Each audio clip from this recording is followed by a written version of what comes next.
Alright, I'm gonna do a review today.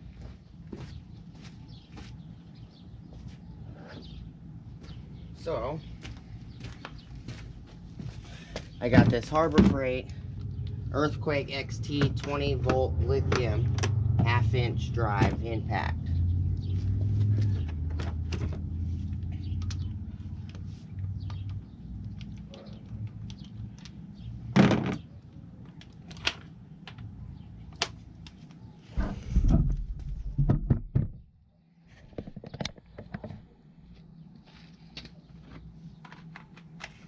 So, the batteries aren't too shabby, actually. They have a nice battery indicator. Right there.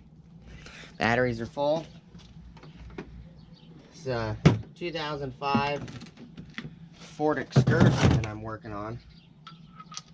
And I've taken a lot of stuff off this truck with this impact without having to recharge it.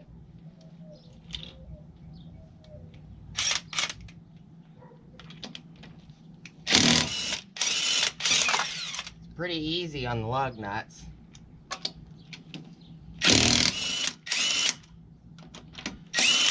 It's got plenty of power in my opinion. I've taken off all of the ball joints with this. It's not too loud.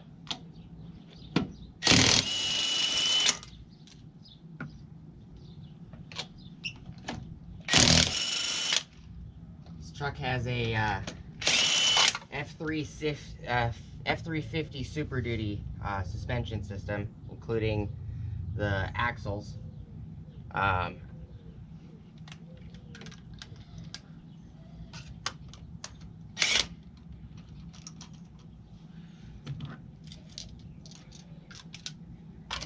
Got a 110 axle system. It's not too bad, this gun. I've taken off the track arms, all the ball joints. I've pressed the new ball joints on to the arm assemblies. I have installed dual steering dampeners on this truck with these.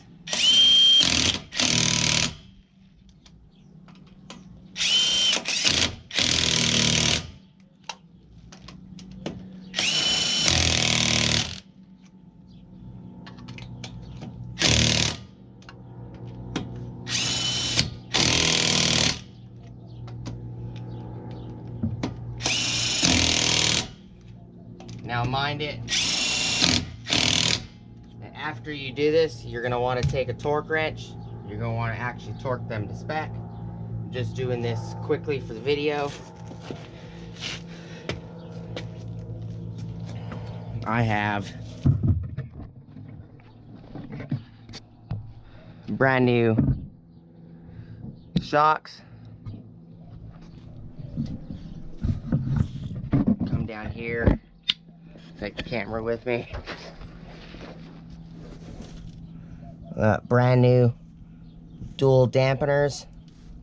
Don't mind the hose because the engine's about ready to be pulled.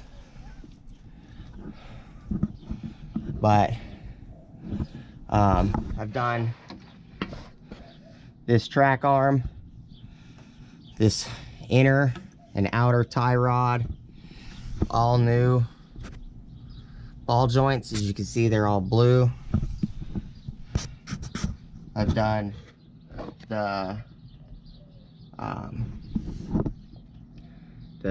hub seals, the dust boot seals for the axle. I did the U-joints for the front axle. This is a mono beam axle. It's a Dana Super 60.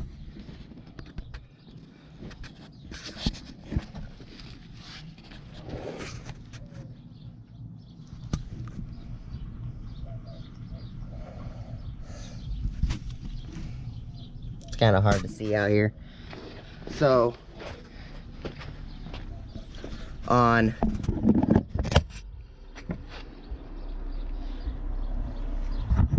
my opinion for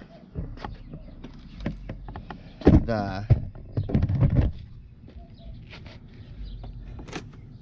impactor, it does come in a nice case. I did buy an extra battery. I also have the 3/8 drive, and I also have the battery operated ratchet, which is quite nice. It's not too bad. I disassembled my entire kitchen table with it a couple days ago because I was cleaning. And I'm gonna try to fix this. You're not like staring at my stomach or something. Let's have it on a cheap $30 tripod at the moment. But bring you in here and set you up in here.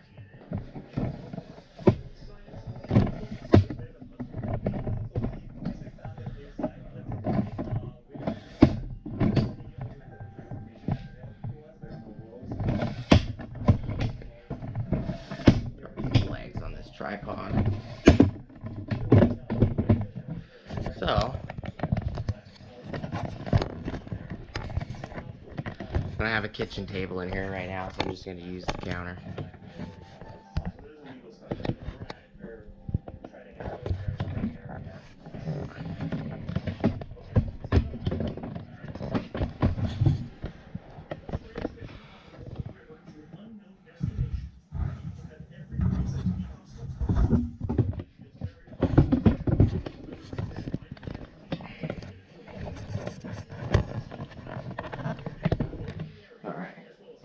So it does come in this nice, it's not too bad, it's a nice, decent blow molded case. It comes with the instruction manual right here, which, you know, I'm a mechanic, so I don't really need the manual. It's kind of self-explanatory. These batteries, I've been using these batteries for about a month and a half now on one single charge, and I still have on this battery, because this is the one that I keep using, still has a full charge. This battery I had just put in the case after just taking it off the charger because I just bought it.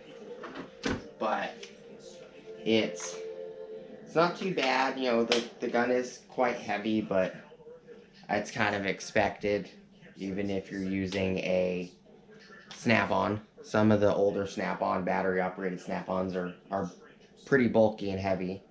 It does have a light, which is, it's not like super bright, but if you're doing something in the dark, it does light up enough that you can see. It has a forward. This stick would be towards you if you're going forward, if you're right-handed. If you put it in the middle, locks the trigger so you can't use it. And if you push it all the way to the right, if you're right-handed, it would be reverse. It has plenty of torque. I'm not sure about the whole, you know, 1,700 foot-pound aspect because of the fact that I don't have any of the equipment to test anything like that. I have verified that when I was putting my track arm on, it required 300 foot-pounds, and I did verify that it did push out 300 foot-pounds and a little above for that, but I was also feathering the trigger. It does have a feather option on the trigger. You can feather it to get a specific amount of RPM that you're looking for. Another thing about this gun is the only other thing that I have highest I have gone on the torque would have been about almost 900 foot-pounds, which there's a part on my truck that requires almost 900 foot-pounds for the steering, which is the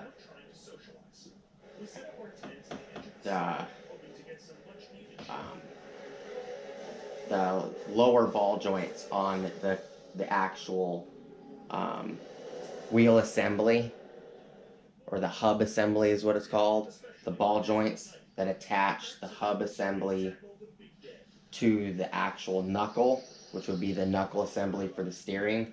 That requires, on my specific rig, it's like 860 something foot-pounds, and you got to do it in a consecutive order. You know, starts off at like 50 foot-pounds, then you got to rotate it left and right. Then you got to do 120, then you got to do like 400, then you got to hit 600, and then you got to hit like 876 if I remember right. And I just buttoned it to the 900 even.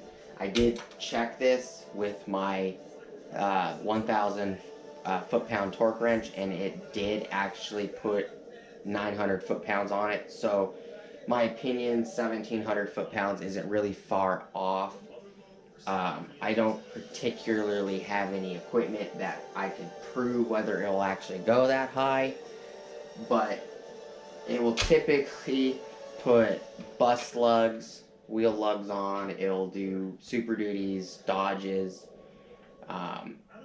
Most vehicles don't go very high on torque for lug nuts.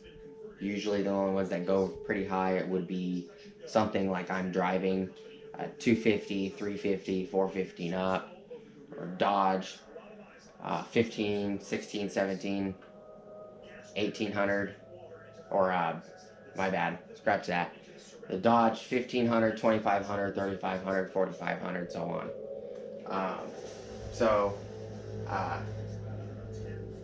I will link a couple descriptions for this in the list below.